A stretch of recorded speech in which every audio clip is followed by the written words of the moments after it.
뇌물과 횡령 혐의로 어제 징역 17년이 확정된 전직 대통령 이명박 씨 소식부터 전해드리겠습니다. 오늘 오전 재수감을 앞두고 병원에 다녀오면서 처음으로 취재진의 모습을 드러냈는데요. 서울 논현동 자택 앞에 신아람 기자가 나가 있습니다. 자, 신 기자, 판결 이후로는 처음으로 언론에 노출이 됐는데요. 혹시 입장이라든지 무슨 이야기를 한 것이 있습니까? 언론에 직접 말한 건 없었습니다. 이 씨는 오전 9시 20분쯤 자택에서 나와서 차량에 탔습니다. 부인인 김윤옥 여사가 함께했고 경호원들이 뒤따랐습니다. 이 씨는 서울 종로구에 있는 서울대병원에서 오전 10시부터 40분가량 진료를 받았습니다. 당뇨 등 증상이 있어서 당분간 복용할 약을 처방받기 위해서였다고 합니다. 취재진이 이 씨에게 심경을 물어봤습니다. 대통령님, 진정한 말씀만 해주십시오.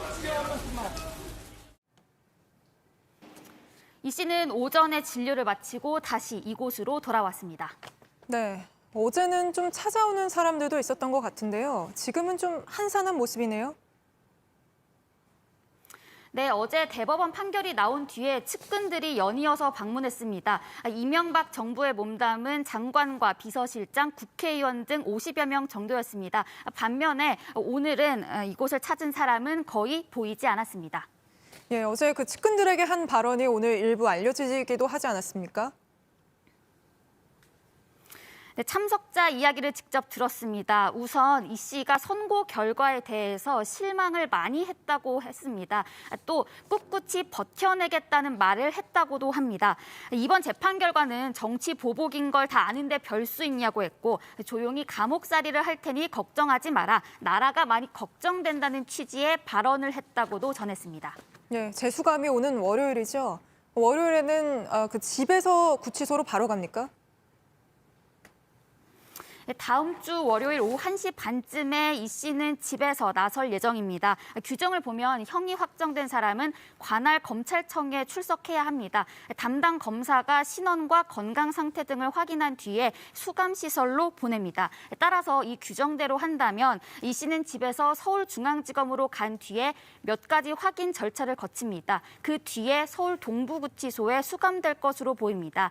다만 검찰이 전직 대통령이라는 점을 감안을 해서 이 씨의 집으로 가서 서울 동부구치소로 데려갈 가능성도 있습니다. 예, 알겠습니다. 여기까지 듣겠습니다. 신아람 기자였습니다. 또 어제 대법원 판결로 이명박 씨가 사실상 대통령 임기 내내 뇌물을 받아온 것이 인정됐습니다. 이제 이 씨가 받은 뇌물을 추징하는 일이 남았죠. 추징금은 57억 원인데요. 납부 기한은 이르면 12월 초가 될 것으로 보입니다. 이때까지 내지 않으면 추징 보전해 놓은 논현동 자택 등으로 강제 집행할 방침입니다. 이 내용은 오선민 기자가 취재했습니다. 이명박 씨는 징역 17년, 벌금 130억과 함께 추징금 57억 8천만 원도 확정받았습니다. 형벌의 한 종류로 내지 않으면 노역에 처하는 벌금과 달리 추징은 유죄로 인정된 뇌물에 대한 이익을 환수하는 절차입니다. 현재 대법원은 관련 기록을 정리하고 있는데 이르면 다음 주 초 대검찰청으로 보냅니다. 기록을 넘겨받은 대검찰청은 관할지검에 집행을 촉탁해 이 씨 측에 납부명령서를 보냅니다.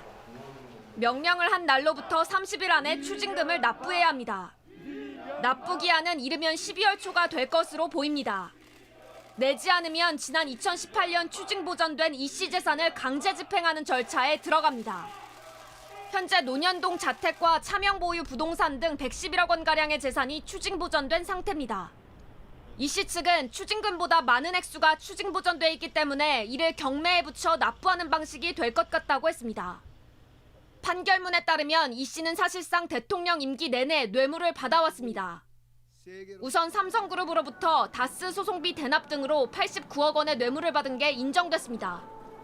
2007년엔 김소남 전 한나라당 의원에게 비례대표 공천을 대가로 불법 정치자금 2억 원을 받았습니다.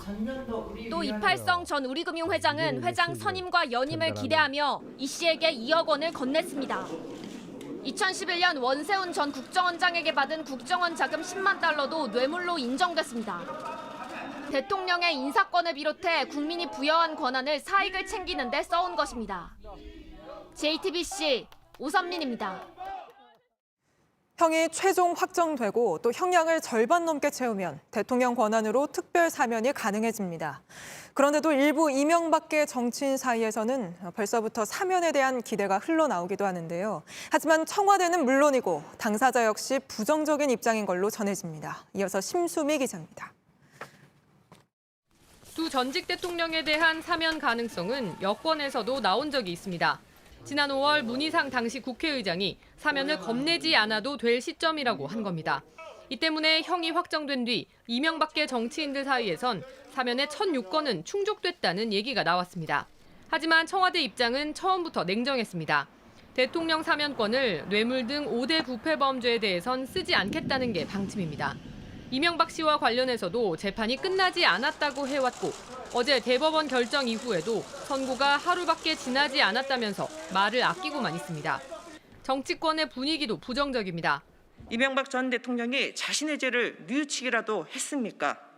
선고받은 형기를 반이라도 채우기라도 했습니까? 방향은 반대지만 당사자 입장도 비슷한 걸로 전해집니다. 서울 논현동 자택에 모인 측근들 사이에 이런 대화가 오가자 억울함을 토로하고 무죄 판결을 받아 해결해야 한다는 취지로 말했다는 겁니다. 이런 가운데 여당은 대법원 최종 판결을 계기로 국민의힘도 압박하고 나섰습니다. 징역 17년, 벌금 130억으로 결과마저 무겁습니다. 즉각 국민 앞에 사과를 하는 것이 옳습니다.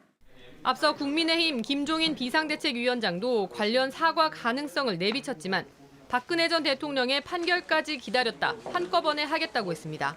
지금 한 분 문제만 지금 어떻게 확정 판결이 나왔고 아직 좀 기다릴 사항이 있으니까 그게 모두 마무리가 되면은 그때 가서 얘기를 할 겁니다. JTBC 심수희입니다.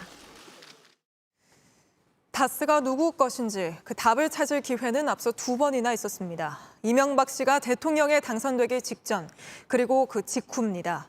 특히 대선 뒤 수사에 나선 특검이 얼마나 부실했는지는 그동안 JTBC의 보도를 통해서 여러 차례 확인된 바 있습니다. 수사하러 온 특검팀이 커피 한 잔만 마시고 돌아가고 대통령 당선인과는 꼬리곰탕을 먹으며 대면 조사를 했습니다. 왜 이제서야 진실이 밝혀진 건지 이어서 이지혜 기자가 짚어드립니다.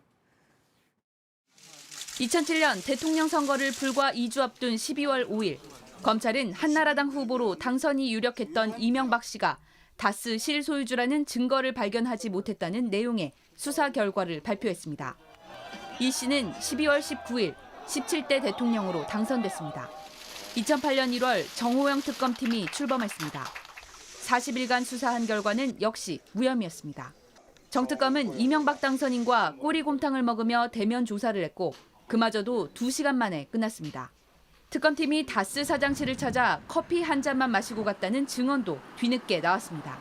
이제 특검이 왔는데 특검 저 검사가 뭐 한번 하는 사람 와 사장실에 커피 한 잔 먹고 걸어갔어. 그게 다야. 금방 왔자 금방.